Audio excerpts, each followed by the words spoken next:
While I was stationed in Japan, my brother-in-law moved his entire family into my house and told the neighbors I had died in action. I deployed to Yokosuka Naval Base in Japan 6 months ago. My wife Kendra stayed behind in our Phoenix home, the one we'd owned for 4 years. We video called regularly, and everything seemed fine until last week. The first strange thing was a text from Mrs. Garcia, our next-door neighbor. She sent a photo of pink roses planted in her garden with the caption, "In memory of your service." I stared at the message for a long time. It made no sense why she'd plant memorial flowers for someone still very much alive. Julian, our mail carrier, texted next. He asked if I wanted my mail forwarded somewhere more permanent now. When I replied that I'd be home in a few months, he sent back a confused emoji and stopped responding. The video calls with Kendra started feeling off. She kept the camera angled tightly on her face, never showing the house background anymore. She seemed tense whenever I asked about home repairs or bills, changed the subject quickly when I mentioned our neighbors. Then Marcus started appearing in the calls. Kendra's brother had always made it clear he thought she married beneath her when she chose a sailor who joined the Navy instead of going to college. Suddenly, he was overly friendly, asking about my deployment and when I'd be back. It felt forced and uncomfortable. The sympathy cards arrived next. 3 of them came to my military mailbox on the same day. One from the Hendersons across the street, one from the young couple with the golden retriever, and even one from the grumpy old man who complained about our lawn, all neighbors we'd lived next to for 3 years. Each card expressed condolences for my tragic passing and praised my military service. I felt sick reading them. I called Kendra immediately. She laughed it off, said the neighbors must have misunderstood my deployment for something worse. Her explanation made no sense. No one confuses a standard Navy deployment with death. I tried calling our home landline several times over the next few days. Marcus always answered, always with an excuse about why Kendra couldn't come to the phone. Our joint bank statements showed doubled utility bills. There were purchases for children's furniture and toys, which made no sense since we weren't planning to start a family until after my deployment. I confronted Kendra during our next video call. She claimed the furniture was for her home office remodel and quickly changed the subject. My commanding officer pulled me aside yesterday. He looked uncomfortable as he mentioned receiving unusual communications regarding my status. I asked what he meant. He showed me an email from my landlord asking about death benefits and final arrangements. I was stunned. Someone was telling people I was dead. I called home immediately. A child's voice answered, "Hello?" I froze. We didn't have children. "Who is this?" I asked. "I'm Caleb," the voice said. He sounded about 6 years old. "Who are you?" "This is my house," I said. "Where's Kendra?" "Mommy and Marcus are making dinner," Caleb replied casually. "We live here now." My heart stopped. Mommy? Marcus had a son, but why was he calling my wife Mommy? I heard Marcus's voice in the background. "Caleb, who are you talking to?" The phone rustled as it changed hands. Marcus came on the line, his voice tense. "Hello?" he said. "Marcus, what the hell is going on?" I demanded. "Why is your son at my house calling Kendra Mommy?" There was a long pause. "Oh shit," he finally said. Then the line went dead. I sat in shocked silence, staring at my phone. My wife and her brother were pretending I was dead. They had moved his family into my house. They were spending my money. They were telling everyone I was gone. And I was stuck on a Navy base in Japan, 5,000 miles from home, with no idea why my life had been erased. I needed help. I called Parker, a Navy buddy who worked in intelligence. We'd served together for 4 years before my Yokosuka assignment. "Someone's telling people you're dead?" he repeated, stunned. "That's beyond messed up." I explained everything while pacing my barracks room. The sympathy cards, doubled utility bills, and Caleb calling my wife Mommy all pointed to something sinister. Parker went silent for a moment. "Let me see what I can find." He called back 3 hours later. His voice was grim. "I accessed some satellite images of your property from last month," he said. "There's a minivan and pickup truck parked in your driveway. Neither are vehicles you own." My stomach dropped. This confirmed strangers were living in my home. "There's more," Parker continued. "I found recent social media posts from your brother-in-law. He's been renovating what looks like your house." Parker sent screenshots showing Marcus painting my living room a hideous green. Another photo showed him replacing my leather couch with some floral monstrosity. He captioned it, "Making the place our own, finally," Parker said. "And there are older posts mentioning a fresh start after tragedy." I felt sick. They really were pretending I was dead. Parker suggested I contact Navy Legal Services immediately. I made an appointment with Tessa, a JAG officer with 15 years of experience. Tessa listened carefully to my story. Her expression grew increasingly concerned. "This is extremely serious," she said when I finished. "I'll start investigating right away." 2 days later, Tessa called me into her office. Her face was grave. "I have bad news," she said. "Marcus filed a death certificate for you 3 months ago. It lists cause of death as a training accident." I couldn't speak for several seconds. "How is that even possible?" "The certificate appears professionally forged," Tessa explained. "I've contacted your landlord, Wesley. He confirmed receiving notification of your death from Kendra, who claimed to be your widow." I felt dizzy. My own wife had declared me dead. "There's more," Tessa continued. "Marcus has opened 3 credit cards in your name since the fake death certificate. He's racked up nearly $20,000 in debt." I slammed my fist on her desk. "How could they do this?" Tessa showed me more social media posts she'd found. Kendra had written a long post about moving forward after tragedy, and how Marcus has been our rock during this difficult time. The comments were filled with condolences. My friends and neighbors believing I was dead while I sat alive in Japan. I did some digging into Marcus's background. Tessa said, "He has significant gambling debts. He was evicted from his last 3 apartments for non-payment. This scheme was likely financial desperation." I called Seth, a realtor friend from back home. He sounded shocked to hear my voice. Everyone thinks you died in some Navy training accident, he said. Marcus has been telling people he inherited your house. He even listed it for sale last week. My house, my life, my identity, all stolen. I need emergency leave. I told my commanding officer that afternoon. My wife and her brother have declared me legally dead and are selling my house. He stared at me in disbelief. That's the craziest thing I've ever heard. He approved my leave immediately. Tessa helped prepare legal documents proving I was very much alive. Parker and I developed a plan for my return. Don't warn them you're coming, he advised. You need the element of surprise. I called my sister Aisha in Phoenix. I need you to meet me at the airport tomorrow, I said, and don't tell anyone I'm coming. What's going on? She asked. Marcus and Kendra are pretending I'm dead. Aisha gasped. What? That can't be right.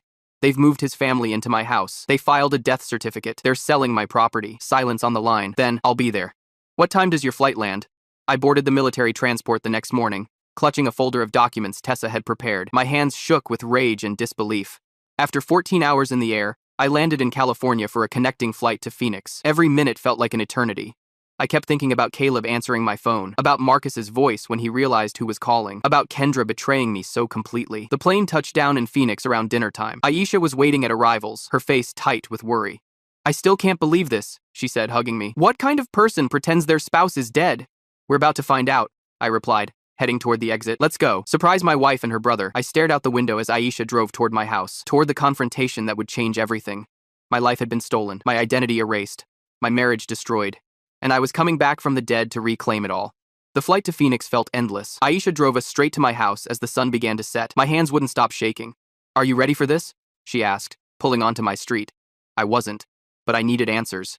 We parked a few houses down to avoid alerting them. The neighborhood looked exactly the same, yet completely foreign to me now. Micah, my neighbor from 2 doors down, was walking his dog. He spotted me getting out of the car and froze mid-step. Holy shit, he whispered, staring like he'd seen a ghost. You're alive? Very much so, I said. Why does everyone think I'm dead? His face paled. There was a military notification. Kendra showed everyone the official letter about your training accident. Mrs. Garcia stepped out of her house at that moment. She dropped her watering can when she saw me. Oh my God, she gasped. Is that really you? I nodded grimly. The memorial roses were a nice touch, but a bit premature. She rushed over and hugged me tightly. We all thought. Marcus and Kendra said, you died in some kind of underwater training exercise. My blood boiled. When did they move in together? About 3 months ago, Micah said. Right after the news, Marcus said he was helping his sister through her grief. I looked at my house. Light glowed from the windows. My home, my life. I need to go in there, I said. Aisha squeezed my shoulder. I'm right behind you. I still had my hidden key, the one I'd kept under the loose brick in the garden wall. Some things they hadn't discovered yet. We approached quietly. Through the dining room window, I could see them. Marcus, Kendra, Caleb, and a baby in a high chair. They were having dinner in my house, like one big happy family. My hand shook as I slid the key into the lock. I turned it slowly, pushed the door open, and stepped inside. The conversation at the table stopped instantly. Kendra looked up, fork halfway to her mouth. She screamed. The plate she was holding crashed to the floor. What the hell? Marcus jumped to his feet. Caleb stared at me with wide eyes. The baby started crying. Surprise, I said. I'm not dead. Kendra's face went completely white. This isn't possible, she whispered. Marcus recovered quickly. What kind of sick joke is this? You abandoned your family months ago. I laughed bitterly. My family? You mean the wife who forged my death certificate and the brother-in-law who stole my identity? Caleb looked confused. Mommy, who is that man? Kendra couldn't speak. She just kept staring at me, trembling. I'm the man who owns this house, I told Caleb. The man your father and mommy told everyone was dead. Marcus stepped toward me aggressively. You don't understand what happened. You left us with nothing. Aisha moved beside me. Nothing except his house, his bank accounts, and his identity. Right, Marcus?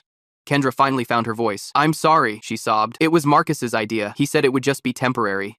Temporary, I exploded. You filed a death certificate. You told our neighbors I died in a training accident. The baby wailed louder. Caleb started crying too, confused by the shouting. We were desperate, Marcus said. I lost everything gambling. We had nowhere to go. I noticed then how different the house looked. My furniture was gone. My photos had been replaced with pictures of Marcus's family. Where's all my stuff? I demanded. Kendra looked away. We sold most of it. I felt sick. Years of my life, my possessions, my memories, all sold off like I never existed. You're going to prison for this, I said. Both of you. Marcus's expression changed. He glanced toward the back door. Don't even think about it, said a voice from the doorway. Pierce stood there in his military police uniform. Tessa had arranged for him to be waiting nearby. Marcus Johnson, Pierce said, I have some questions about a fraudulent death certificate and identity theft. Marcus bolted. He shoved past me and ran for the back door. He made it to the yard before Micah, who had circled around back, tackled him to the ground. They tumbled into my dead vegetable garden. Let me go, Marcus shouted. This is all a misunderstanding. Pierce handcuffed him while Micah held him down. Fraud, Identity theft, forgery of government documents, that's a lot of misunderstanding. Inside, Kendra collapsed into a chair. Please, she begged. You don't understand. He threatened me. He said he'd take the kids if I didn't help him. I stared at her. Our marriage vows meant that little to you? You declared me dead, Kendra. I was scared. She whispered. Marcus has always controlled me. He said this was the only way. Caleb tugged at my pants. Are you a ghost? Despite everything, I almost smiled. Nobody. I'm very real. Then why did Mommy and Daddy say you were in heaven? I didn't have an answer that a 6-year-old could understand. By now, neighbors had gathered outside. The Hendersons stood on my lawn, mouths open in shock. He showed us the death notification, Mr. Henderson said. It looked completely official, Navy letterhead and everything. Mrs. Henderson nodded. Kendra was so devastated. She cried at the memorial service they held. Memorial service? I turned to Kendra. You held a funeral for me? She couldn't meet my eyes. It was Marcus's idea, to make it convincing. Pierce brought Marcus back inside in handcuffs. We found 3 credit cards in your wallet with the victim's name on them. Marcus glared at me. This isn't over. Actually, it is, I said. You're going to jail. And I'm taking my life back. The baby started crying again. Faith, I remembered from the social media posts Parker had found. Marcus and Kendra's daughter. What happens to the children? Kendra asked, suddenly panicked. Aisha stepped forward. I'll call Child Protective Services. They'll figure out temporary placement while this gets sorted out. I looked around at the ruins of my life, the house I barely recognized, the wife who had betrayed me, the family that had moved in and erased me. Why? I asked Kendra. After 4 years of marriage, how could you do this? She wiped her tears. Marcus said it would be easier than divorce. You'd never know, and we'd have security. The cold calculation of it stunned me. Never know I was declared dead? Never know my wife moved my brother-in-law into our home? More police arrived. Neighbors continued gathering outside, all staring at the man who had returned from the dead. The Hendersons approached me cautiously. We're so sorry, Mrs. Henderson said. We had no idea. Marcus showed us the official notification. He even had your dress uniform on display at the memorial, Mr. Henderson added, with medals and everything. My dress uniform, my medals, all part of their sick charade. Pierce escorted Marcus to a police car while another officer took Kendra's statement. She kept looking at me with pleading eyes. I felt nothing but emptiness. The woman I had loved enough to marry had erased me from existence for convenience. I need some air, I told Aisha, stepping outside. The night air felt cool on my face. Neighbors approached one by one, all with the same shocked expressions. We thought you were gone, Mrs. Garcia said. I'll dig up those memorial roses first thing tomorrow. I nodded absently. My entire life had been stolen while I served my country thousands of miles away, and I had no idea how to get it back. The legal system moved quickly after Marcus and Kendra's arrest. Marcus faced multiple federal charges for identity theft, fraud, and forging a death certificate. The evidence against him was overwhelming. Kendra took a plea deal in exchange for her testimony. She claimed Marcus manipulated her into the scheme. I didn't believe her for a second. Tessa helped me file the mountain of paperwork required to prove I was still alive. The process was absurd. I needed to provide fingerprints, DNA samples, and multiple forms of identification to reverse my own death certificate. This happens more often than you'd think, Tessa explained during our third meeting. Usually it's identity theft, not family members faking someone's death. The financial damage was extensive. Marcus had opened 5 credit cards in my name and racked up over $40,000 in debt. He'd also drained our joint savings account. I discovered something even more shocking a week after their arrest. Marcus had actually sold my house to Micah, our neighbor. The sale was illegal, but Micah had already paid $180,000 as a down payment. I had no idea, Micah insisted when I confronted him. Marcus showed me the death certificate and inheritance papers. Everything looked legitimate. The legal battle for my house would take months to resolve. In the meantime, I needed somewhere to live. Aisha helped me move my remaining belongings to a storage unit. Most of my personal items were already gone, sold by Marcus and Kendra to fund their new life. I can't believe they kept almost nothing of yours, Aisha said, as we packed the few things that remained. It's like they tried to erase you completely. I visited Kendra in jail 2 weeks after her arrest. The meeting room was cold and sterile. She looked small in her orange jumpsuit. Why? I asked the moment I sat down. After 4 years of marriage, how could you declare me dead? She couldn't meet my eyes. Marcus was in trouble with some dangerous people. He owed them nearly $100,000 from gambling debts. They threatened to hurt Caleb and Faith if he didn't pay. So you sacrificed me instead? I felt nothing but disgust. He said it would be temporary, just long enough to sell the house and pay off his debts. Then we'd tell everyone there was a mistake. I laughed bitterly. A mistake? You held a memorial service for me. I'm sorry, she whispered. I was scared and stupid. Marcus always had power over me. I filed for divorce the next day. The papers cited fraud as the reason. It felt inadequate for what she'd done. My commanding officer granted me extended leave to deal with the legal mess. He seemed genuinely horrified by the whole situation. Take whatever time you need, he said during our call. This is beyond anything I've ever encountered in my career. Parker helped me find temporary housing near the base in Japan. I'd need to return there eventually to finish my deployment. You can stay with me until you figure things out, he offered. No one should go through this alone. I organized a neighborhood gathering to thank everyone who had sent cards. It felt surreal standing in Mrs. Garcia's backyard, surrounded by people who had mourned my non-existent death. We feel terrible about being fooled, Mr. Henderson said, shaking my hand firmly. Marcus showed us what looked like official Navy documents. Mrs. Garcia had already dug up the memorial roses. I planted sunflowers instead. she said. They seemed more appropriate for your return. Wesley, my landlord, apologized profusely for not verifying the death certificate. He'd accepted it without question when Kendra presented it with tears in her eyes. I should have checked with the Navy directly, he admitted. I feel responsible for enabling their scheme. The hardest part was deciding what to do with the house. The legal battle with Micah would likely end in my favor, but the place no longer felt like home. Every room held memories of betrayal. I could still picture Marcus and Kendra sitting at my dining table, pretending to be a family in my absence. I visited Caleb before child services placed him with Marcus's parents. He was confused and scared, not understanding why his father was in jail. Are you really not dead? He asked when I sat down beside him. Daddy said you were in heaven. I'm very much alive, I told him. Your dad told some lies about me. His eyes filled with tears. Will I ever see my daddy again? I didn't have the heart to tell him his father might be in prison for years. Some truths were too harsh for a 6-year-old. Faith was too young to understand anything that had happened. She would grow up with no memory of the bizarre scheme her parents had orchestrated. 3 weeks after my return, I received new deployment orders. The Navy was transferring me to a base in San Diego, a fresh start, away from the memories of Yokosuka and Phoenix. I decided to sell the house after all. Seth helped me list it properly, with full disclosure about the legal situation. The price was lower than market value, but I just wanted to be done with it. Sometimes the best revenge is moving forward, Aisha told me as we packed up the last of my belongings. They tried to erase you, but you're still here. The final hearing for Marcus was scheduled for next month. He faced up to 15 years in federal prison. Kendra would likely serve less than 5 with her plea deal. I boarded the plane to San Diego with mixed emotions. The betrayal still burned deep, but the distance would help. The house that was supposed to be our home was behind me now. As the plane took off, I realized something important. They had taken my possessions, my identity, and even declared me dead, but they had failed to truly erase me. I was still here, still alive, and ready to rebuild everything they had tried to destroy.